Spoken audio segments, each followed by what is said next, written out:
जय हिंद एवरीवन। आप सबका अनिल नरूला आईए स्टडी सेंटर पर स्वागत है। आज हम डिस्कस करेंगे regarding the ICC international criminal court and international court of justice.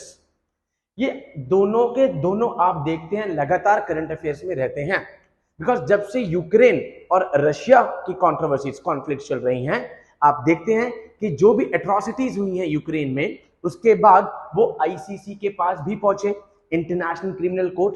Although ICC international criminal court UN के ऑर्गन्स में नहीं आता है, but on the other side ICJ यहां पर यूएन के 6 ऑर्गन्स में से एक ऑर्गन है।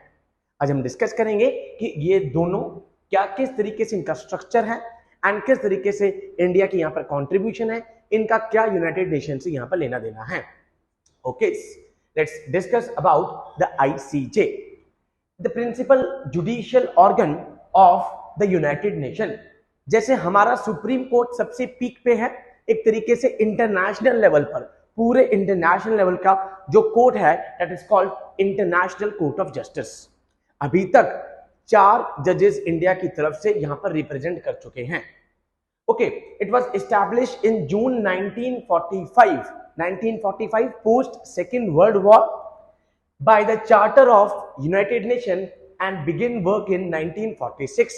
1946 में ये begin हो गया था as a functioning one. The court is the successor to the Permanent Court of International Justice, PCIJ को succeed करा इसने, and उसके बाद हम देखते हैं ये ICJ के फॉर्म में आता है, which was brought into being thorough and by the league of nation, जिसके बाद 24 अक्टूबर 1945 यूनाइटेड नेशन जब एग्जिस्टेंस में आया था। पहले लीग ऑफ नेशन था यहाँ पे। After the second world war the league of nations and PCIJ were repealed by the United Nation and ICJ respectively. उसके बाद इसको रिपील किया जाता है। PCIJ was formally dissolved in the April 1946 and the last president judge that Jorge Gustavo of El Salvador became the first president of ICJ। उसके बाद पहले ICJ के प्रेसिडेंट बन जाते हैं। इस तरीके से PCIJ को सक्सीड कर कर आप देखते हैं कि ICJ आपके पास आता है, that is international court of justice. अगर मैं बात करूं तो यहां पर जितने भी ऑर्गन्स हैं यूनाइटेड नेशंस के, 6 ऑर्गन्स हैं। 6 में से 5 ऑर्गन्स का जो हेडक्वार्टर है वो न्यूयॉर्क सिटी पर आ रहा है, except the one that is ICJ, जहां पर 9 साल के लिए यहां पर जज बनते हैं। एंड इसका प्रोसीजर सेम राज्यसभा की तरह है। जैसे राज्यसभा में हर 2 साल के बाद 1/3 मेंबर, 1/3 मेंबर रिटायर होते रहते हैं, सेम आईसीजे में भी हर 2 साल के बाद यहां पर कुछ जजेस हटते रहेंगे, बट वही जजेस जिनकी 9 साल की टर्म पूरी हो गई है। एंड अगर मैं बात करूं तो यहां पर 15 जज आते हैं पूरे वर्ल्ड से। इन 15 में से 5 तो फिक्स्ड हैं कि यूएनएससी के जो परमानेंट मेंबर हैं, US, UK, France, Russia, China, ये 5 तो आएंगे ही आएंगे। इसके अलावा अलग अलग कॉन्टिनेंट से रिप्रेजेंटेशन होगी। Okay, all the members of UN are automatically parties to the ICJ statute, but does not mean they automatically give the ICJ jurisdiction over the dispute. Automatically jurisdiction तो नहीं दे रहा है, बट वो party है, that means वो member है। The ICJ get jurisdiction only if both the party consent. जब दोनों पार्टीज कंसेंट दे रही हैं, उसके बाद ही आपकी इस पे जुरिडिक्शन आने वाली है। I hope this is clear यहाँ पर। एंड बिटवीन द 2 नेशंस यहाँ पर उस डिस्प्यूट को ये सुन रहा है। आप देखते हैं कुलभूषण जाधव, जिनको पाकिस्तान ने अभी भी पकड़ रखा है पाकिस्तान में, उनको लगता है कि वो इंडियन रॉ एजेंट थे। अभी तक वो केस चल रहा है, उसके बाद आईसीजे में वो जा चुका है। Now the judgment of ICJ is final and technically binding on the parties. जो भी पार्टीज हैं जिन्होंने केस डाला है यहां पर आईसीजे में, वहां पर उसके बाद जो भी डिसीजन आएगा वो फाइनल होगा। आपको सबको जाधव जी वाला केस पता होगा। उस केस में जब उनको यहां पर एडवोकेट नहीं मिल रहा था, उसके बाद वो केस आईसीजे में मिलता है, एंड उसके बाद हम देखते हैं हरीश साल्वे एडवोकेट जो हैं यहाँ पर, वो उनको रिप्रेजेंट करते हैं, एंड जिन्होंने 1 रुपए में उनका केस लड़ा था। Okay, there is no provision of appeal, it can at the most be subject to interpretation और upon the discovery of new fact. कोई नया फैक्ट आ गया मान लेते हैं, या दोबारा से इंटरप्रेट करना है, वो हो सकता है, बट कोर्ट ऑफ अपील भाई इससे ऊपर अपील किसको करोगे आप, ये सबसे हाईएस्ट है। जैसे सुप्रीम कोर्ट हमारे इंडिया में सबसे ऊपर है, सुप्रीम कोर्ट से ऊपर तो आप कहीं नहीं जा सकते। सेम पूरे वर्ल्ड में आईसीजे पूरे देश का, पूरे वर्ल्ड का कोर्ट हो गया, अब इससे ऊपर आप कहां जाओगे। However, ICJ has no way to ensure compliance of its order and its authority is derived from willingness of the countries abide by them. यहाँ पे तो that means court of appeal नहीं होगा, यहां पर खाली आप उसको इंटरप्रेट या कोई नया फैक्ट निकल कर आ गया है तो आप दे सकते हो। नौ जजेस की बात करें तो मैंने आपको बताया 15 जजेस इसमें होते हैं, उसमें से 5 तो फिक्स्ड होंगे, US, UK, France, Russia, China. एक बार बीच में हुआ है जब यूके का नहीं आया था। यहाँ पे instances to be elected a candidate must receive a majority of votes in both the bodies.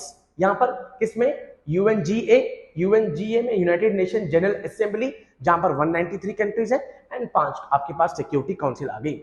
The president and vice president of the court are elected for 3-year terms by the secret ballot. Secret ballot के through president और vice president आपके पास आएगा। And जो जज हैं they are eligible for re elections, भाई दोबारा से री इलेक्टेड होके आ सकते हैं यहाँ पर, और 9 साल की टर्म होगी। एट प्रेजेंट 4 इंडियंस, बहुत प्राउड की बात है, जो इसमें जा चुके हैं। नंबर 1 जस्टिस दलवीर भंडारी, जो कि पहले सुप्रीम कोर्ट के जज थे, आईसीजे में जा चुके हैं। उसके बाद नगेंद्र सिंह आपके पास हैं। उसके बाद सर बेनजल राव आपके पास जा चुके हैं। आरएस पाठक इसके जज बन चुके हैं।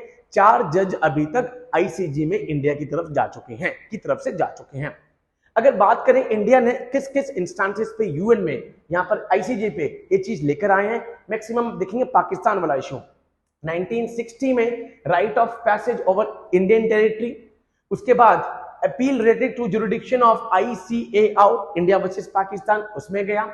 Trial of Pakistan prisoners of war, आप सबको अभिनंदन जी वाला केस याद होगा, प्रिजनर्स ऑफ वॉर की ट्रीटी है, that is one, that is Vienna Convention. That aerial incident of 1999। उसके बाद लेटेस्ट अगर मैं आपके पास बात करूं तो जो उन्होंने हमारे एक ऑफिसर को पकड़ रखा है, ये कह के कि ये रॉ के एजेंट हैं, कुलभूषण जाधव, जिनकी वाइफ कुछ साल पहले आपने देखा था कि पाकिस्तान में गई थी उनसे मिलने वाया दैट्स दुबई 1। तो ये केस जो है आप देखते हैं कि आईसीजे में जा चुके हैं इंडिया की तरफ से, इंडिया का रिलेशन यहाँ पर ये चल रहा है। सो आईसीजे एक इंटरनेशनल कोर्ट है, that the highest one and the part of UN organ. वहीं अगर हम आईसीसी की बात करें, ये 24 फरवरी के बाद से थोड़ा सा न्यूज में और आया जब एट्रोसिटीज यूक्रेन में ज्यादा बढ़ती हैं। एक तरीके से ये इंटरनेशनल क्रिमिनल ट्रिब्यूनल है, एक लौता परमानेंट ट्रिब्यूनल है। अगर इसकी बैकग्राउंड की बात करें तो जो रोम स्टैट्यूट था 1998 ऑफ इंटरनेशनल क्रिमिनल कोर्ट, तब ये फाउंड किया गया and it's begin functioning on 1 July 2002 when the statute came into force. जब स्टैट्यूट आता है रोम स्टैट्यूट, उसके बाद 1 जुलाई 2002 को ये फंक्शनिंग में आता है। इसका मैंडेट क्या है, क्या एम है इसका, बेसिकली ये इन्वेस्टिगेट करता है एंड ट्राइज उनको इंडिविजुअल्स को जो gravest crime of the concern, जो ग्रेवेस्ट क्राइम ऑफ कंसर्न में इन्वॉल्व हैं, जेनोसाइड हो गया, वॉर हो गया, क्राइम अगेंस्ट द ह्यूमैनिटी हो गया, जैसे एट प्रेजेंट उन्होंने कहा कि यूक्रेन में रशिया कर रहा है एट्रोसिटी। डन। इसका हेडक्वार्टर भी हेग में है, दैट इज नीदरलैंड। 123 इसमें मेंबर्स हैं, नेशन है, स्टेट पार्टीज। बट सबसे इंपॉर्टेंट और यहां पर बात क्या है कि एक्सेप्शन, ना तो यूएस इसका मेंबर है, ना चाइना इसका मेंबर है, ना रशिया इसका मेंबर है, ना इंडिया इसका मेंबर है। टॉप की 5 इकोनॉमी में से 4 तो इसके मेंबर ही नहीं है। The most important fact for you. Now funding, पैसा कहां से आ रहा है? It is funded by the contribution के थ्रू जा रहा है फ्रॉम द स्टेट पार्टीज, जो इसकी पार्टीज मेंबर हैं उनकी तरफ से जो भी फंडिंग आ रही है, by the voluntary contribution from the governments, उन गवर्नमेंट से जो भी वॉलंटरी कॉन्ट्रीब्यूशन आ रही है। Okay, relation, while not a United Nation organisation vision, the court has a cooperation agreement with the United Nations. भाई यूएन का ये ऑर्गन तो है नहीं, बट यूएन के साथ ये कॉपरेट करके चलता है। जहां पर भी आप देखेंगे genocide, crimes against the humanity आएगा, वहां पर ये आएगा to maintain the peace. While a situation is not within the court's jurisdiction, the United Nations Security Council can refer the situation to ICC, granting its jurisdiction. जब उनको लगेगा कि यहां पर उसके कोर्ट की जुरिडिक्शन के अंतर्गत नहीं आ रहा है तो वो आईसीसी को दे देंगे, जैसे कि अभी यूक्रेन की एट्रॉसिटी के टाइम पे हम देखते हैं कि मामला आईसीसी में जाता है। सो आईसीसी अभी एट प्रेजेंट न्यूज में है, रेदर यूक्रेन वाले इश्यू से पिछले 1.5 साल से ही न्यूज में बीच बीच में आता रहता है। आई होप आपको आईसीजे भी समझ में आ गया होगा एंड आईसीसी भी समझ में आ गया होगा। ऐसे और इश्यूज के साथ जो एट प्रेजेंट करंट अफेयर्स में चल रहे हैं हम डिस्कस करते रहेंगे इस चैनल पे। आप प्लीज चैनल को देखते रहिए, सब्सक्राइब करके रखिए सो दैट आप अपडेटेड रहें। So with these words I conclude my session. Jai Hind to all, take care.